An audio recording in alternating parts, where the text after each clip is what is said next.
السلام علیکم ورحمۃ اللہ وبرکاتہ۔ محترم سامعین کرام، آج 29ویں تراویح شروع ہوئی ہے اور کل 29واں روزہ ہوگا اور کل رات چاند رات ہے، تو چاند اگر نظر آ جائے تو پرسوں عید ہوگی۔ اس مناسبت سے آج ہم نے ارادہ کیا کہ قرآن پاک کی تفسیر کا جو معمول ہے اس کے مقام پر، اس کی جگہ پر آج درس حدیث دے دیے جائے اور وہ حدیثیں آپ کے سامنے پیش کر دی جائیں جو عید سے متعلق، عیدین سے متعلق ہیں اور عید کے دن کے اعمال سے متعلق ہے۔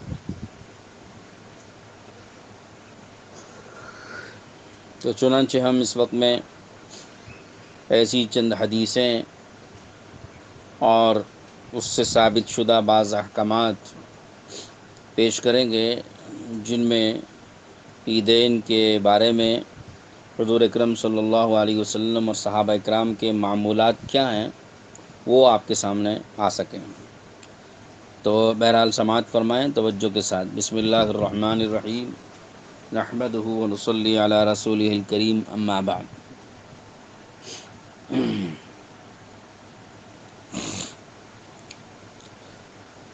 سب سے پہلے یہ عرض کرنا ہے کہ عید کے دن کا عید الفطر کے دن سب سے بڑا عمل تو 2 رکعت نماز ہے، اور اس کے بعد دوسرا بڑا عمل صدقہ فطر ہے۔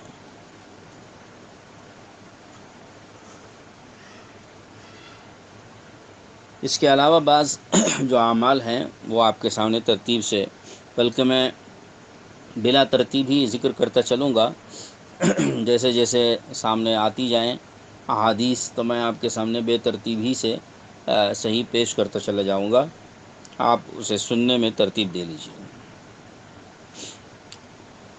حضرت عبداللہ بن عباس رضی اللہ عنہما سے یہ مروی ہے کہ آپ صلی اللہ علیہ وسلم عید کے دن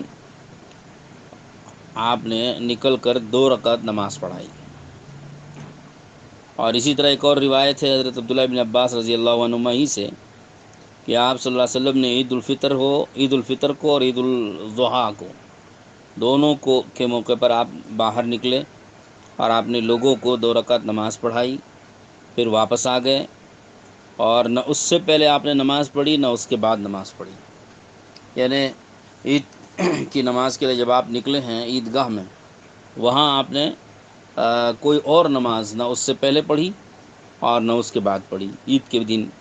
تو اسی لیے علماء نے یہ مسئلہ لکھا ہے کہ عید کے دن عیدگاہ میں عید سے پہلے بھی عید کے بعد بھی دونوں موقعوں پر کوئی اور نفل نماز پڑھنا یہ جو ہے مکروہ ہے۔ یہ روایت بخاری شریف میں ہے اور مصنف ابن ابی شیبہ میں بھی ہے۔ یہ حافظ ابو بکر ابن ابی شیبہ رحمۃ اللہ علیہ یہ بڑے کبار محدثین میں آتے ہیں، اور حضرت امام بخاری رحمۃ اللہ علیہ سے بھی پرانے ہیں اور ان کے اساتذہ میں شمار ہوتا ہے۔ تو ان دونوں حضرات کی روایت میں یہ ہے کہ حضور صلی اللہ علیہ وسلم نے عید کے دن عیدگاہ نکل کر نماز پڑھائی 2 رکعت عید کی، اور اس سے پہلے اور اس کے بعد دونوں میں آپ نے نماز نہیں پڑھی۔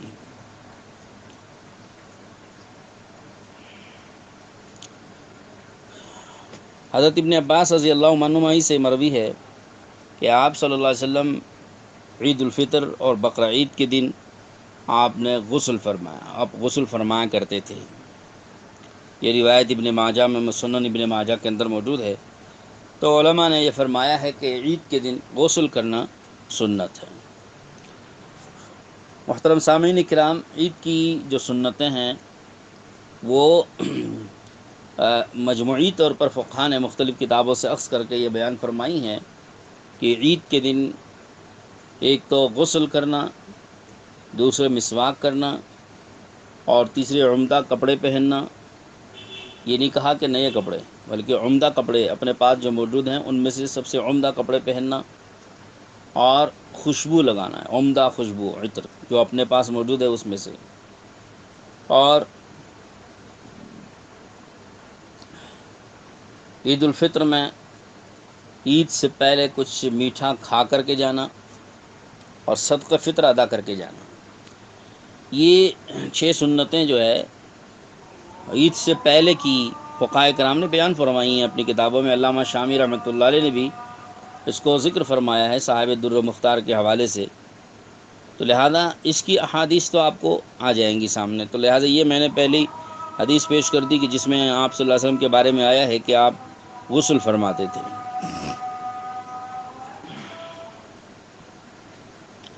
چنانچہ امام مجاہد رحمۃ اللہ علیہ بھی تابعی ہیں، وہ بھی فرماتے ہیں کہ حضرات صحابہ کا بھی معمول تھا کہ عید الفطر اور عید الاضحیٰ کے دن غسل کو وہ مستحب سمجھتے تھے. بعض علماء نے یہ لکھا ہے شرح منیہ میں کہ غسل فجر کے بعد کرے یا فجر سے پہلے کر لے، دونوں بھی درست ہے. حضرت عبداللہ بن عباس رضی اللہ عنہما سے ایک اور روایت میں ہے کہ عید کی نماز کے لیے آپ علیہ الصلاۃ والسلام اس وقت تک نہیں نکلتے تھے جب تک کہ سورج بلند نہ ہو جائے. یعنی سورج بلند ہو جائے کا مطلب یہ کہ طلوع ہونے کے بعد تھوڑا سا اونچا ہو جائے، سوا نیزہ 2 نیزہ اونچا ہو جائے، جس کو آپ نماز اشراق کا وقت کہتے ہیں، جو تقریباً 15-20 منٹ کا وقفہ ہوتا ہے.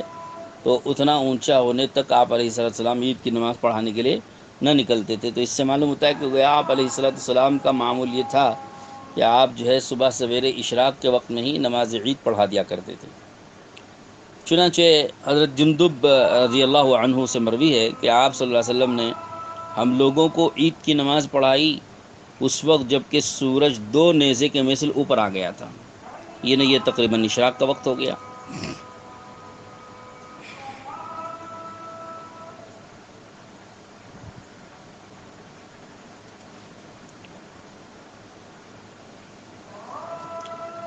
حضور پاک صلی اللہ علیہ وسلم کا عام طور پہ معمول جو ہے وہ چادریں باندھنے کا ہوتا تھا. تو عید کے دن بھی آپ چادر باندھتے تھے.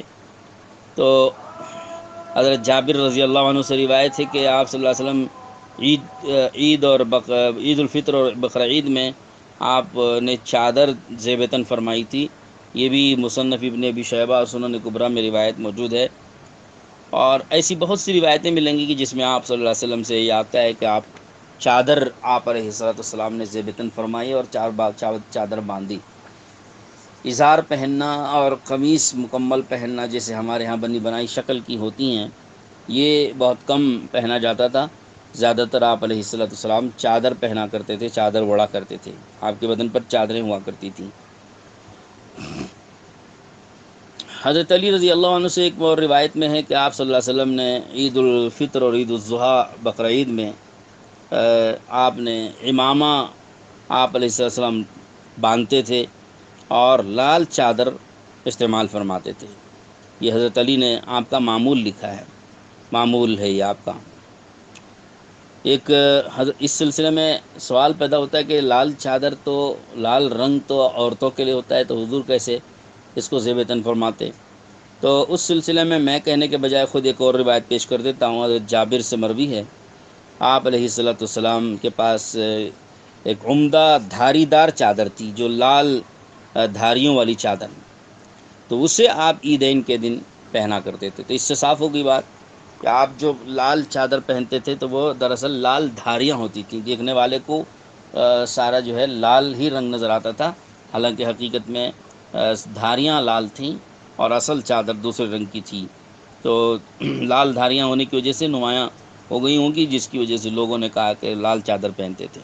لیکن عمامہ باندھنے کا معمول آپ صلی اللہ علیہ وسلم کا تھا، اور عیدین کے دن خاص طور پر. ویسے آپ صلی اللہ علیہ وسلم کی عادت ہمیشہ عمامہ باندھنے کی رہتی تھی، لیکن عیدین میں آپ علیہ الصلوۃ والسلام کا معمول یہ بڑھ جاتا تھا. چنانچہ ایک روایت میں حضرت جابر رضی اللہ عنہ فرماتے ہیں کہ حضور صلی اللہ علیہ وسلم کے پاس سیاہ امامہ تھا، کالا امامہ تھا، جسے آپ عیدین کے موقع پر باندھتے تھے، اور اس کا شملہ آپ جو ہے پیٹھ کی جانب ڈال لیتے تھے۔ شملہ ہوتا ہے یعنی کپڑا چھوڑا جاتا ہے پیچھے گردن کی طرف کو، امامہ جب باندھتے ہیں تو پیچھے گردن کی طرف چوٹی کی طرح سے شملہ چھوڑتے ہیں، تو یہ شملہ، اس کو شملہ کہتے ہیں۔ یہ حضور صلی اللہ علیہ وسلم کا معمول تھا کہ آپ اپنا شملہ پیٹھ کی طرف ڈالتے تھے۔ آپ کے امامے میں ایک شملہ عموماً رہتا تھا، کبھی کبھی دو شملے بھی ہوتے تھے۔ آپ صلی اللہ علیہ وسلم کے امامے میں کبھی دو شملے بھی ہوتے تھے، اور جب دو شملے ہوتے تھے تو آپ ایک شملہ جو ہے مونڈوں پر ڈال لیا کرتے تھے۔ یہ حضور اکرم صلی اللہ علیہ وسلم کے عام معمولات میں کتابوں کے اندر لکھا ہوا ہے۔ تو بقرہ عیدین کے موقع پر بھی آپ صلی اللہ علیہ وسلم کا یہ معمول رہتا تھا۔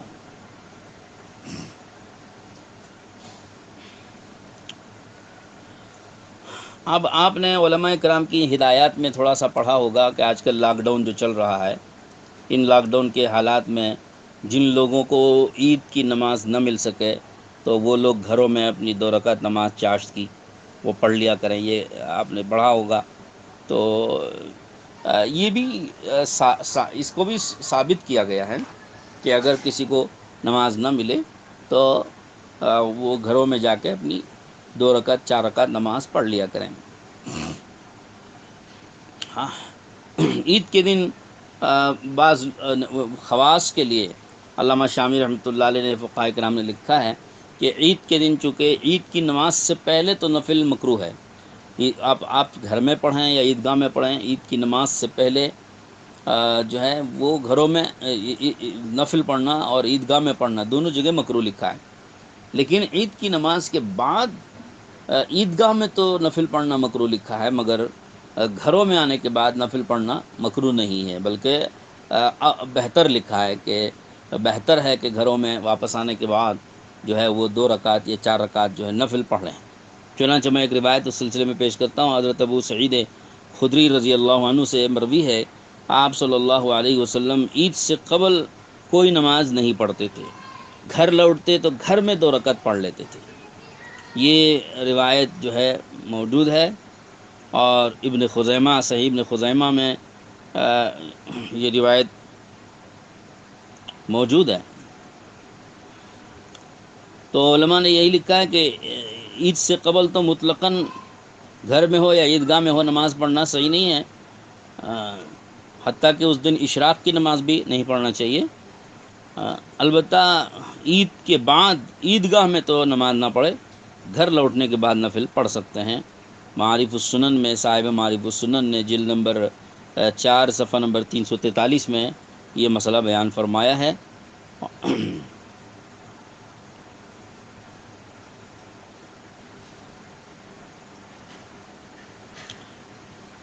حاضرین اور سامعین اکرام، ہم نے ایک اور سنت آپ کو بتائی تھی کہ عیدین کی سنتوں میں ایک سنت ہے خوشبو لگانا۔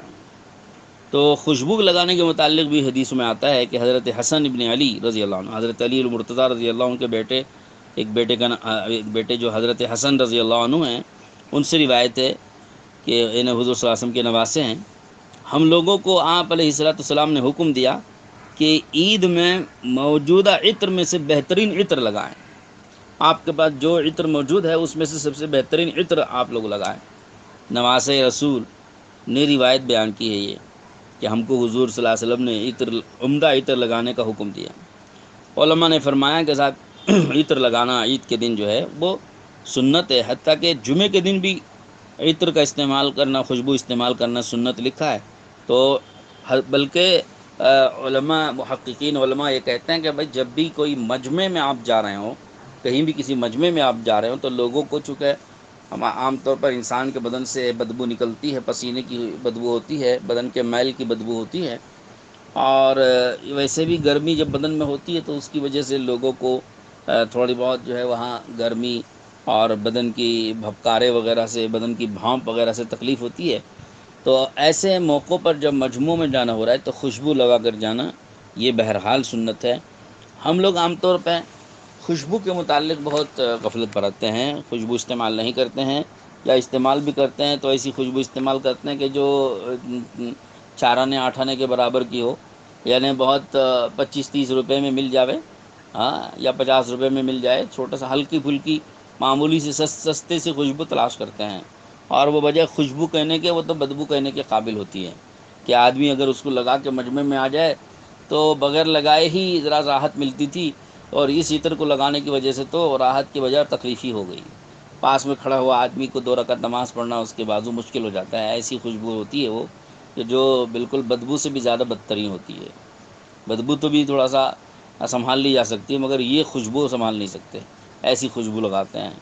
تو اس کی وجہ یہ ہے کہ ہم لوگوں کا ذوق ہی تھوڑا سا کچھ ایسا ہے کہ ہم خوشبو پہچانتے نہیں ہیں ٹھیک سے، اور اگر ذوق ہے بھی تو پیسہ لگانا نہیں چاہتے اس پہ۔ ہاں، نئے چپل پر پیسہ ضرور لگائیں گے، بھائی چپل خریدیں گے تو 100 روپے کی چپل کی جگہ پر 500 روپے ہی کی تلاش کریں گے۔ ہاں، تو چپل نئے ضرور چاہیے، اور پتہ نہیں اور کیا کیا نئے نئے تلاش کرتے ہیں، لیکن جو چیز سنت ہے، خوشبو اللہ کے رسول صلی اللہ علیہ وسلم کو پسند تھی، اور فرشتوں کو بھی پسند ہوتی ہے، فرشتے ہر وقت ہمارے ساتھ رہتے ہیں، ان کو بھی پسند ہوتی ہے۔ تو جو چیز سنت ہے اور سنت سے ثابت ہے اور پسندیدہ ہے، بزرگوں کو، اللہ والوں کو، فرشتوں کو پسندیدہ ہے، اس پر ہم پیسہ لگا کے اچھی سی اور ڈھنگ کی اور عمدہ خوشبو اپنے بدن میں لگانے کو ہم اب اس کا ارادہ نہیں کرتے ہیں، اور ایسا ذوق نہیں رکھتے ہیں۔ تو یہ ضرورت ہے کہ ہم اس کا اپنا ذوق اپنا صحیح کریں۔ بعض لوگوں کو عادت ہے سرما لگانے کی۔ دیکھیے، میں نے آپ کو سنتیں جو بتائی ہیں عید کے دن کی، اس میں نے نہیں کہا کہ سرما لگانا بھی سنت ہے، ہاں، کیونکہ وہ فقہاء نے، علماء نے کہیں نہیں لکھا ہے کہ سرما لگانا سنت ہے عید کے دن۔ ہاں، جمعہ کا دن ہو یا عید کا دن ہو، سرما لگانا دن میں کہ یہ سنت ہے، یہ نہیں لکھا ہے۔ تو لہٰذا عید کے دن بھی سرما لگانے کے متعلق کوئی روایت نہیں ملی ہے۔ البتہ رات میں سرما لگانا چاہیے، سوتے وقت میں، وہ سنت ہے، مگر شاید ہی ہم میں سے کوئی رات میں سوتے وقت میں سرما لگاتا ہو۔ لیکن ہاں، مجمع میں جانے کے وقت میں، ہاں، مجمع میں جاتا ہے، کہیں پر مجمع میں جانا ہے، رشتہ داروں کے یہاں جانا ہے، وہاں سرما لگا کے لے جائیں گے۔ ہاں، حالانکہ اس موقع پر سرما لگانا کوئی سنت نہیں ہے، تو سنت تو رات میں سوتے وقت میں لگانا سرما، یہ سنت ہے۔ لیکن ہم اصل سنتوں کو چھوڑ کے رواجوں پر اور اپنی مرضی پر عمل بہت کرتے ہیں۔ حضور پاک علیہ الصلوۃ والسلام کا ایک معمول یہ بھی تھا، یہ تو میں نے جو 6 سنتیں آپ کو بتائیں وہ عید کی نماز سے پہلے کی سنتیں بتائی ہیں، مطلق عید کے دن کی سنتیں پوری نہیں بتائی گئی آپ کو۔ تو لہذا عید کے دن کی ایک سنت یہ بھی ہے کہ جس راستے سے حضور اکرم صلی اللہ علیہ وسلم عید کی نماز کے لیے عیدگاہ جاتے تھے تو واپسی دوسرے راستے سے کرتے تھے، راستہ بدل کر آپ تشریف لاتے تھے۔ اس سلسلے میں روایتیں ہیں، میں سنا رہا ہوں آپ کو۔ حضرت عبداللہ بن عمر رضی اللہ عنہ سے مروی ہے کہ آپ صلی اللہ علیہ وسلم جس راستے سے عیدگاہ جاتے، اس راستے کے خلاف دوسرے راستے سے واپس آتے تھے۔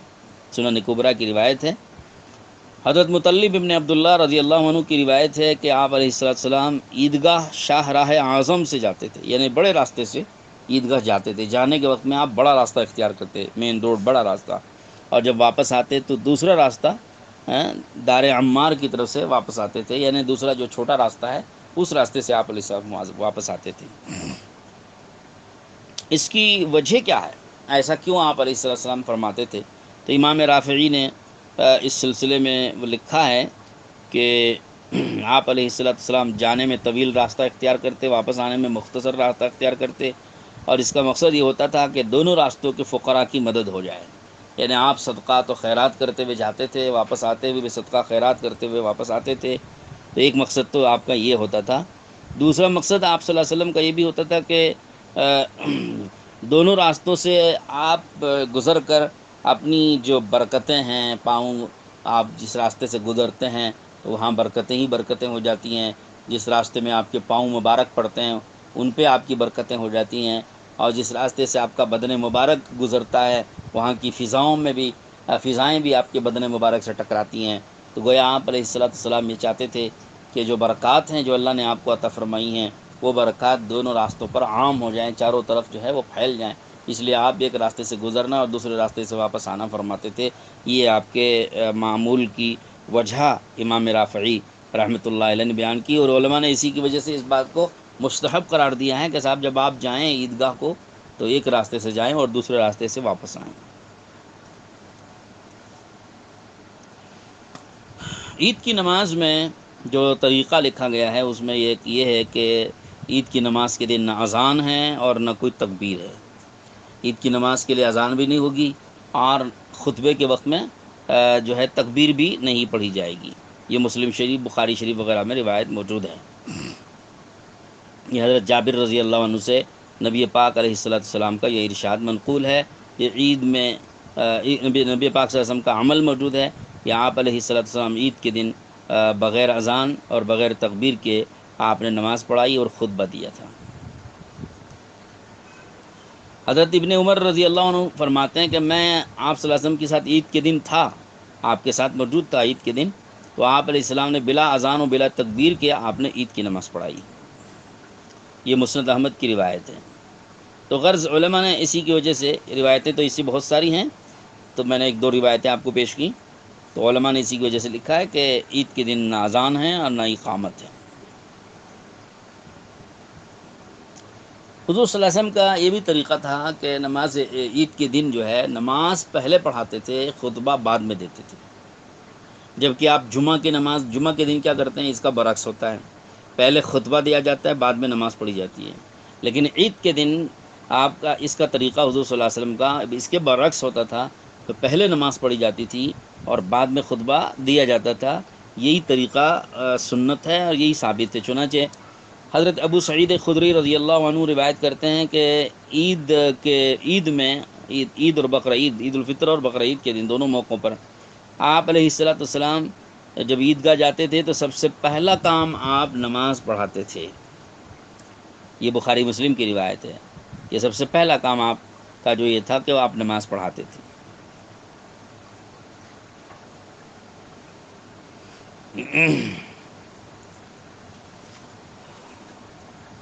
حضور صلی اللہ علیہ وسلم سے عید کے دن جو ہے جنت البقیع بھی جانا ثابت ہے، قبرستان بھی۔ حضرت براء ابن عازب رضی اللہ عنہ کی یہ روایت ہے، آپ صلی اللہ علیہ وسلم نے بقرعید کے دن ایک مرتبہ کیا کہتے ہیں جنت البقیع میں آپ تشریف لے گئے تھے۔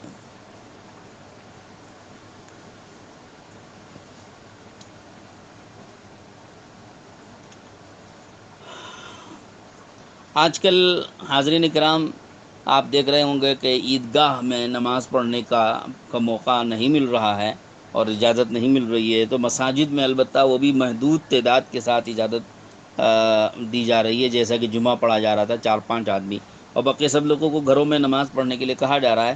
اور گھروں میں بھی جو ہے جہاں جہاں جمعہ پڑھا جاتا تھا اب تک، جن گھروں میں عمومی اجازت کے ساتھ، آس پاس کے لوگوں کی اجازت کے ساتھ جہاں جمعہ کی نماز ادا ہو رہی تھی عمومی جگہ پر، اسی طرح سے عید کی نماز بھی پڑھنے کی اجازت دی جا رہی ہے، اور اگر وہ بھی نہ پڑھ سکیں تو پھر اپنے اپنی گھروں میں انفرادی طور پر چاشت کی نماز پڑھنے کو کہا جا رہا ہے۔ تو یہ جو حالات ہیں بہرحال اس کی وجہ سے ہم کو کم سے کم تر درجے میں نماز ادا کرنے کا موقع مل رہا ہے اور اعلیٰ درجے کے ساتھ نماز پڑھنے کا موقع نہیں مل رہا ہے۔ تو بہت سے لوگوں کو اشکال ہوتا ہے کہ صاحب عید کی نماز تو عیدگاہ میں پڑھنا چاہیے، یہ مسجدوں میں کیوں پڑھی جا رہی ہے؟ تو میں آپ کو ایک روایت وہ بھی سنا دیتا ہوں کہ بعض موقعوں پر حضور صلی اللہ علیہ وسلم سے خود ثابت ہے کہ آپ جو ہے بجائے عیدگاہ کے آپ نے مسجد میں نماز پڑھائی۔ چنانچہ حضرت ابو ہریرہ رضی اللہ عنہ سے روایت ہے کہ عید کے دن ایک موقع پر بارش ہو گئی تو آپ علیہ السلام نے نماز بجائے عیدگاہ کے مسجد میں پڑھائی۔ یہ روایت ابو داؤد شریف میں موجود ہے۔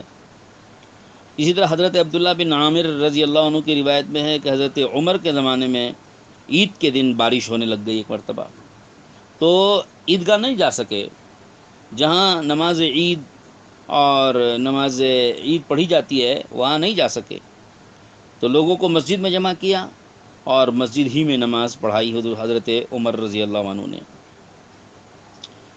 بلکہ کمزور لوگ، ضعیف لوگ، معذور قسم کے لوگوں کو تو حکم ہی یہ دیا گیا ہے کہ ان کو عیدگاہ نہ لایا جائے، بلکہ ان کو مسجد میں جمع کر کے مسجد میں نماز پڑھا دی جائے۔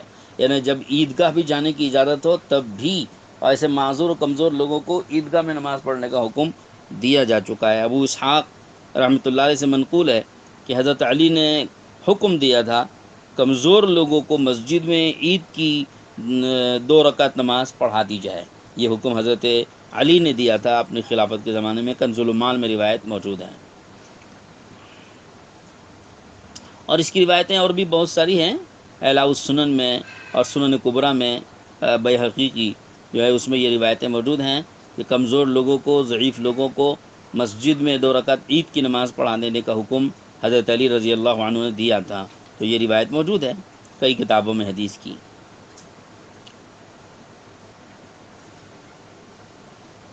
تو سامعین اکرام، تو عید کے دن جو ہے وہ خطبہ اور خطبہ ارشاد فرمانا بھی جو ہے وہ سنت ہے۔ حضور صلی اللہ علیہ وسلم سے ثابت ہے کہ عید کے دن آپ خطبہ دیتے تھے۔ تو خطبے میں کیا کہتے تھے؟ ہم تو آج پڑھا رٹا رٹایا خطبہ یا عربی میں جو لکھا ہوا خطبہ ہے وہ پڑھ دیتے ہیں۔ ہم خطبہ دیتے نہیں بلکہ خطبہ پڑھتے ہیں۔ تو بہرحال جو بھی ہوتا ہو، اس خطبے میں کیا ہوتا تھا حضور صلی اللہ علیہ وسلم کے زمانے میں، آپ صلی اللہ علیہ وسلم کا معمول کیا تھا، تو اس سلسلے میں بھی روایت ہے۔ حضرت ابو سعید خدری رضی اللہ عنہ کی روایت میں ہے کہ حضور اکرم صلی اللہ علیہ وسلم عید کے دن جب نکلتے تھے تو لوگوں کو 2 رکعت نماز پڑھاتے تھے، پھر سلام پھیرتے تھے، اپنی سواری پر لوگوں کی طرف رخ کر کے کھڑے ہو جاتے تھے سواری کے اوپر، اور لوگ صفیں اسی طرح باندھ کر بیٹھے رہتے تھے، اور ان لوگوں سے آپ علیہ الصلوۃ والسلام خطاب فرماتے، اور اس خطبے میں آپ فرماتے، ارشاد فرماتے کہ لوگوں صدقہ کرو، صدقہ کرو، اور عورتوں کو زیادہ ترغیب دیتے کہ عورتیں زیادہ تر صدقہ کریں، اور پھر اس کے بعد عورتیں مختلف چیزیں اپنی نکال کر صدقہ جو ہے وہ کرنے لگ جاتی تھیں۔ اور اس کے بعد حضور کا معمول ہوتا کہ کسی کو اگر روانہ کرنا ہوتا، کوئی لشکر اللہ کے راستے میں کوئی جماعت روانہ کرنا ہوتا تو آپ علیہ السلام روانہ کرتے تھے، ورنہ آپ خطبہ ارشاد فرمانے کے بعد واپس لوٹ جاتے تھے گھر کو۔ تو یہ روایت ابو سعید خدری رضی اللہ عنہ کی ہے۔ حضرت ابن عباس رضی اللہ عنہ کی بھی ایک روایت ہے اس سلسلے میں کہ وہ فرماتے ہیں کہ حضور اکرم صلی اللہ علیہ وسلم نے عید کی 2 رکعت نماز پڑھائی، پھر عورتوں کے پاس تشریف لے گئے، اور عورتوں کو آپ نے مال خرچ کرنے کی ترغیب دی۔ ان کے ساتھ حضور صلی اللہ علیہ وسلم کے ساتھ حضرت بلال رضی اللہ تعالیٰ عنہ بھی تھے۔ جب عورتوں کو مال صدقہ کرنے کی ترغیب دی تو عورتوں نے اپنے زیورات نکال کے حضرت بلال رضی اللہ عنہ کی چادر میں ڈالنا شروع کر دیا تھا۔ یہ بخاری شریف کی روایت میں موجود ہے۔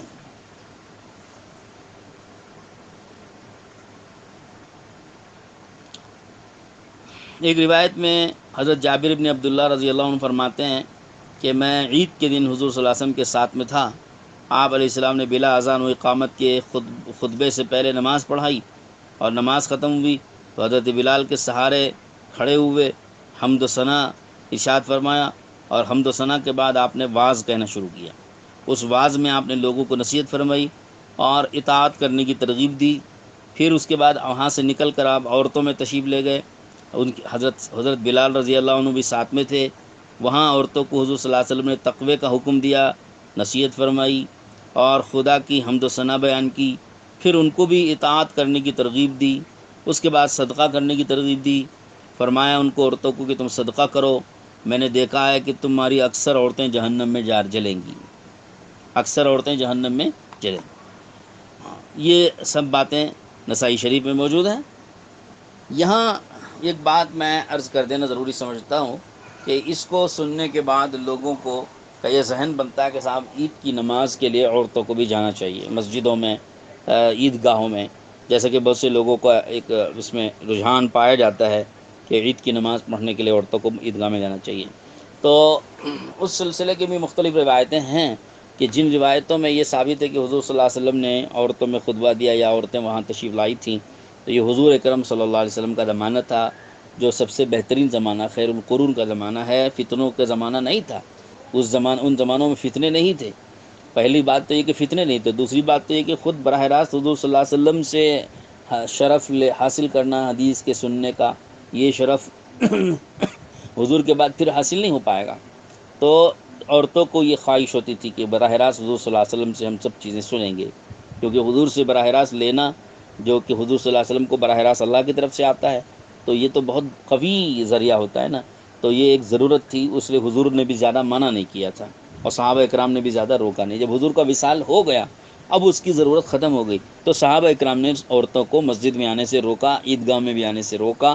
اس کی حدیثیں ہمارے پاس موجود ہیں، اس وقت اس کا موقع نہیں ہے کہ اس کو بیان کیا جائے۔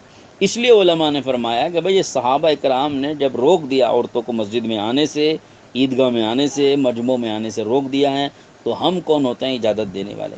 ہاں، کہ ہم کو، اس لیے کہ حضرت صحابہ نے روکا اس وقت میں جب فتنے سامنے آ گئے. تو جب صحابہ کے زمانے میں فتنے آنے کی وجہ سے صحابہ نے روکا ہے، تو پھر ہمارے زمانے میں جس قدر فتنے ہیں اس کو تو کون بچائے گا؟ ایسے زبردست فتنے. تو ایسے فتنوں کے زمانے میں عورتوں کا باہر نکلنا، مسجدوں میں آنا، عیدگاہوں میں آنا، یہ بالکل فتنے سے خالی نہیں ہے. اس لیے علماء کرام سختی سے منع کرتے ہیں، اور منع کرنا بھی سنت سے ثابت ہے. حضور صلی اللہ علیہ وسلم عید کی نماز جب پڑھاتے تھے تو عید کی نماز میں سورہ قاف والقرآن المجید، اقتربت الساعۃ وانشق القمر، اور اسی طرح سے سبح اسم ربک الاعلیٰ اور هل اتاک حدیث الغاشیہ، یہ صورتیں حضور صلی اللہ علیہ وسلم پڑھا کرتے تھے. بعض روایتوں میں ہے کہ عما یتساءلون والشمس وضحاها، یہ صورتیں بھی حضور صلی اللہ علیہ وسلم پڑھا کرتے تھے. تو یہ سنت ہے، جس کو یاد ہوں یہ صورتیں، یہ آیتیں جس کو یاد ہوں وہ ان سنتوں کے مطابق جو ہے نماز پڑھائے، ورنہ کوئی بھی آپ جو ہے صورت جو یاد ہو اس کے مطابق آپ نماز پڑھا سکتے ہیں.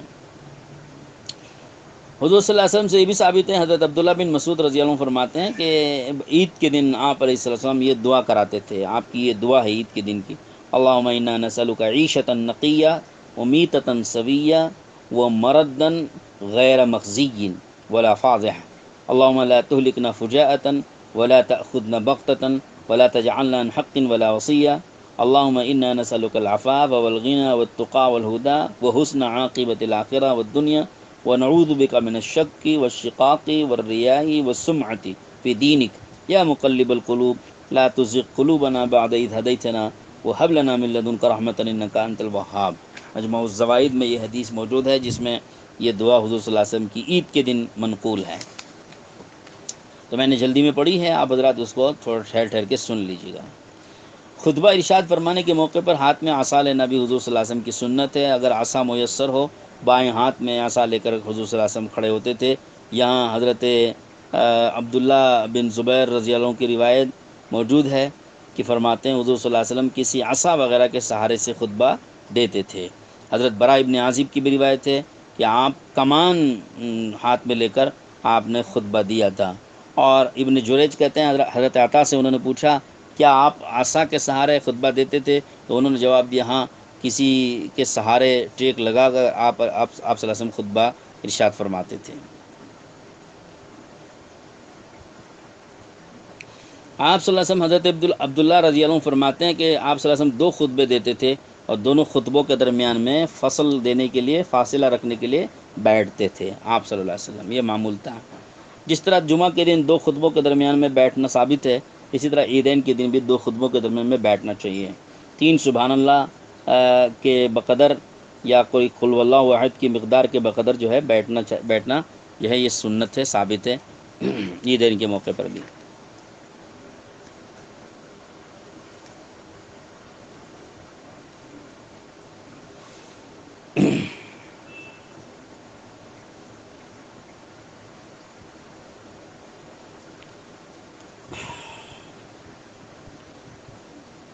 حضرت عبداللہ بن مسعود رضی اللہ تعالیٰ عنہ سے یہ روایت ہے کہ حضور اکرم صلی اللہ علیہ وسلم جو ہے آپ خطبے کے درمیان تکبیر کہتے تھے، اور عیدین کی خطبے میں بہت کثرت سے آپ صلی اللہ علیہ وسلم تکبیر کہتے تھے. یہ سعد ابن قرظ رضی اللہ تعالیٰ عنہ جو حضور صلی اللہ علیہ وسلم کے مؤذن تھے، وہ یہ روایت بیان کرتے ہیں. ابن مسعود رضی اللہ تعالیٰ عنہ کی جو روایت ہے اس میں یہ ہے کہ حضور صلی اللہ علیہ وسلم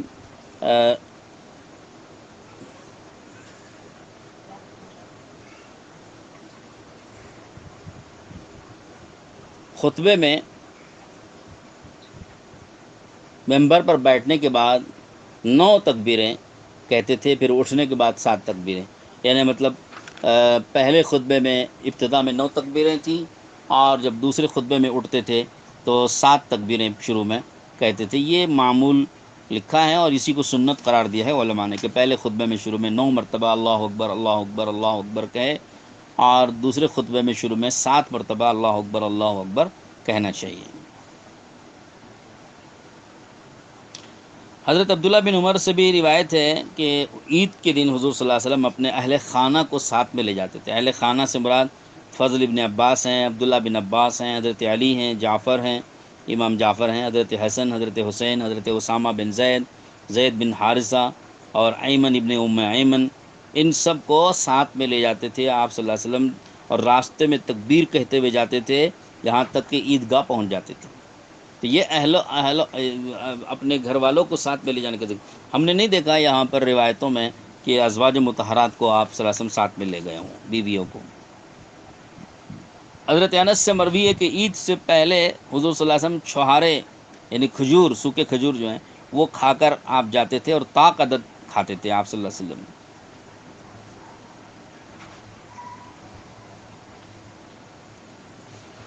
اور ابن عمر رضی اللہ تعالیٰ عنہ سے ایک روایت یہ بھی ہے کہ آپ صلی اللہ علیہ وسلم عید کے دن جب جاتے تھے تو پیدل تشریف لے جاتے تھے، پیدل ہی واپس آتے تھے اور پیدل ہی جاتے تھے۔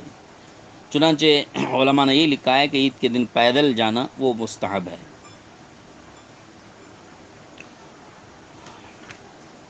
حضرت علی نے بھی لکھا ہے کہ بھائی سنت یہ ہے کہ پیدل تشریف لے جائے، ترمذی شریف کے حوالے سے، ترمذی شریف میں حضرت علی کے حوالے سے یہ بات لکھی ہوئی ہے۔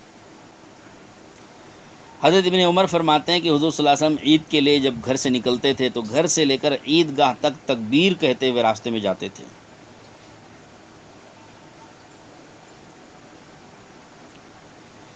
کبیری میں لکھا ہے کہ عیدگاہ کے راستے میں تکبیر کہتے ہوئے جانا مستحب ہے، اور بعض حضرات نے یہ بھی بیان کیا کہ عیدگاہ پہنچنے پر ختم کر دینا چاہیے، اور بعض علماء نے فرمایا کہ عیدگاہ میں بھی امام کی نماز شروع ہونے تک تکبیر کہی جا سکتی ہے۔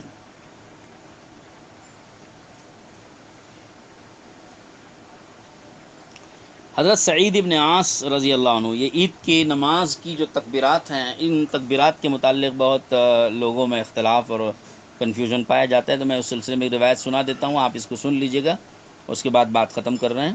سعید ابن عاص رضی اللہ تعالیٰ عنہ رحمۃ اللہ علیہ، حضرت ابو موسیٰ اشعری اور حضرت حذیفہ، ان دونوں حضرات سے انہوں نے پوچھا کہ نبی پاک صلی اللہ علیہ وسلم عید کی نماز میں کتنی تکبیریں کہتے تھے؟ عید کی نماز میں، عیدین کی نماز میں حضور صلی اللہ علیہ وسلم کتنی تکبیریں کہتے تھے؟ یہ حضرت ابو موسیٰ اشعری سے اور حضرت حذیفہ سے سوال کیا گیا۔ تو ابو موسیٰ اشعری نے فرمایا آپ صلی اللہ علیہ وسلم چار چار تکبیریں کہا کرتے تھے، جنازے کی نماز کی طرح، یہ فرمایا۔ یہ ابو داؤد شریف، سنن کبریٰ، الفتح الربانی، مصنف ابن عبد الرزاق، ان سب میں یہ حدیث موجود ہے۔ حضرت اسود رضی اللہ رحمۃ اللہ علیہ، یہ حضرت ابن مسعود کے شاگرد ہیں، ان کا بیان ہے کہ حضرت عبداللہ بن مسعود رضی اللہ تعالیٰ عنہ عیدین میں 9 تکبیریں کہتے تھے، یعنی 9 تکبیریں کہتے تھے۔ 9 تکبیریں کا مطلب قرات سے پہلے 4 تکبیریں، تکبیر تحریمہ 3 زائد تکبیر 4 ہو گئیں، پھر قرات کے بعد 1 تکبیر رکوع کی 5 ہو گئیں، پھر رکوع میں چلے جاتے تھے، دوسری رکعت میں جب کھڑے ہوتے قرات سے فارغ ہو جاتے، قرات کرتے، اور قرات سے جب فارغ ہو جاتے تو 4 تکبیریں کہتے تھے، 3 تکبیریں زائد ہوتی تھیں، چوتھی تکبیر رکوع میں جانے کی کہتے تھے اور رکوع میں چلے جاتے تھے۔ یہ روایت مصنف ابن عبد الرزاق، ایک کتاب ہے المصنف لعبد الرزاق، امام عبد الرزاق بہت بڑے محدث ہیں، امام بخاری کے اساتذہ میں سے ہیں، ان کی کتاب ہے خود تصنیف مصنف کے نام سے، اس کتاب میں یہ روایت موجود ہے، اور یہ صحیح روایت ہے، صحیح حدیث ہے یہ اسود رحمۃ اللہ ابن مسعود رضی اللہ تعالیٰ عنہ کی۔ اس کے علاوہ بھی ہمارے پاس روایتیں ہیں، مگر اس موقع پر اتنا آپ کے لیے کافی ہے۔ عیدین کی جو تکبیریں کہی جاتی ہیں، ان تکبیروں کے درمیان، زائد تکبیریں جو کہتے ہیں نا، ان تکبیروں کے درمیان میں کوئی ذکر مسنون نہیں ہے، وقفہ البتہ دینا چاہیے، 2 تکبیروں کے درمیان کم سے کم 3 سبحان اللہ کے بقدر وقفہ دینا چاہیے۔ اگر مجمع زیادہ ہو تو اور تھوڑا سا وقفہ بڑھا سکتے ہیں، اور اگر مجمع کم ہے تو وقفہ اور کم کر سکتے ہیں۔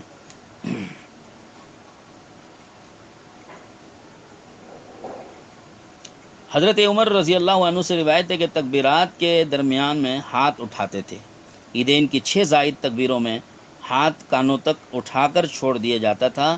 یہ طریقہ حضرت عمر رضی اللہ تعالیٰ عنہ سے خود ثابت ہے، البحر الرائق میں، بیہقی میں، فتح القدیر میں اور طحاوی میں یہ روایتیں موجود ہیں۔ اور حضرت جندب رضی اللہ عنہ سے روایت ہے کہ بقرعید کے دن آپ نے نماز پڑھائی تو سورج 1 نیزے کے برابر تھا، یعنی ذرا سا آپ نے جلدی نماز پڑھائی تھی۔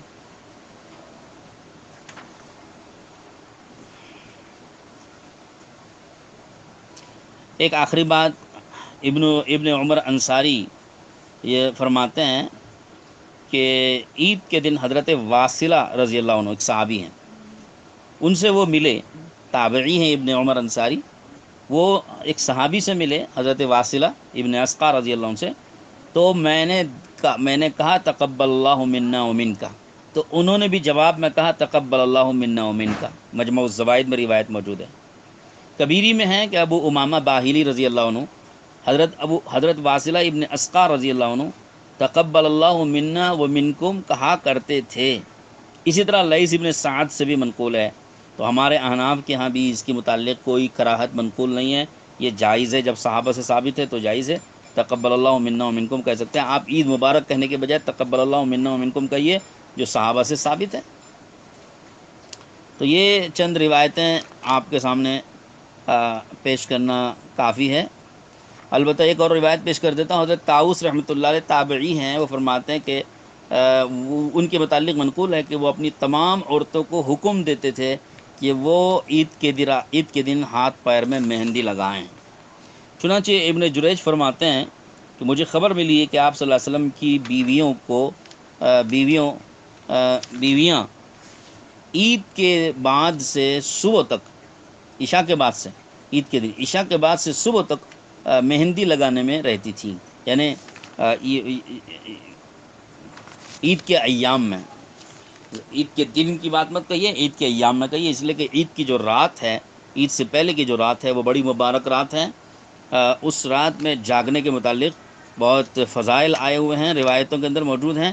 حضرت عبادہ بن صامت رضی اللہ عنہ سے مروی ہے، آپ صلی اللہ علیہ وسلم نے فرمایا جو شخص عید الفطر اور عید الاضحیٰ کی راتوں کو عبادت سے معمور رکھے گا، اس کا دل اس دن نہیں مرے گا جس دن کے سب لوگوں کے دل مردہ ہو جائیں گے، یعنی اس کا دل اس دن زندہ رہے گا، مراد قیامت کا دن۔ تو عید کی رات، عیدین کی رات میں جاگنا اور اس کو عبادت سے مشغول کرنے کی متعلق فضیلت آئی ہے، لہذا غلط فہمی نہ ہو کہ لوگ یہ سمجھیں کہ حضور صلی اللہ علیہ وسلم کے ازواج جو ہے عید کی رات میں بیٹھ کر مہندیاں لگاتی تھیں، یہ نہیں، بلکہ مطلب یہ ہے کہ عید کے موقع پر مہندی لگانا ازواج مطہرات سے بھی اور دیگر سے بھی صحابہ سے ثابت ہے۔ حضرت عمر بن عبدالعزیز رحمۃ اللہ علیہ نے عدی بن ارطاد کو لکھا کہ سال میں 4 راتوں کی عبادت کو لازم پکڑ لو، اور اس میں خدا کی رحمت بہت متوجہ ہوتی ہے، کہ ایک رجب کی پہلی رات، 15ویں شعبان کی رات، عید الفطر کی رات، عید الاضحیٰ کی رات۔ اللہ تعالیٰ مجھے بھی عمل کی توفیق دے، آپ کو بھی عمل کی توفیق عطا فرمائے۔ یہ چند اہم گزارشات عید کے موقع پر آپ سے عرض کرنا تھا، یہ ہم نے عرض کر دی۔ انشاءاللہ کل ہم آپ کے سامنے عید کی نماز کا مکمل طریقہ انشاءاللہ آڈیو میسیج کے ذریعے سے بھی پہنچائیں گے، اور لکھ کر کے بھی انشاءاللہ آپ کی خدمت میں پیش کیا جائے گا، لکھا ہوا مضمون کہ جس میں عید کے دن کی سنتیں اور عید کی نماز کا طریقہ، اور اس کے ساتھ ساتھ عید کے دونوں خطبے انشاءاللہ لکھ کر آپ حضرات کی خدمت میں پیش کیے جائیں گے، اور آپ حضرات اس کو ڈاؤن لوڈ کر کے اس کی پرنٹ آؤٹ نکال لیں۔ اور جو شخص عید کے خطبے زبانی طور پر نہیں دے سکتا ہو تو اس کو ان پرنٹ آؤٹ کو سامنے رکھ کر لکھ کر کے لکھا ہوا خطبہ بھی پڑھ کر کے دے سکتا ہے، ہر آدمی دے سکتا ہے، جس کو عربی پڑھنا آتا ہو آسانی سے اس کو پڑھ کر کے سنا سکتے ہیں، چھوٹی موٹی غلطیاں بھی اس میں کوئی حرج نہیں رکھتی، لہذا آسانی کے ساتھ اپنے اپنے گھروں میں جیسے جمعہ پڑھتے ہیں ویسے آپ حضرات بھی عید کی نماز پڑھنا کریں۔ اللہ تعالیٰ توفیق نصیب فرمائے۔ السلام علیکم ورحمۃ اللہ وبرکاتہ۔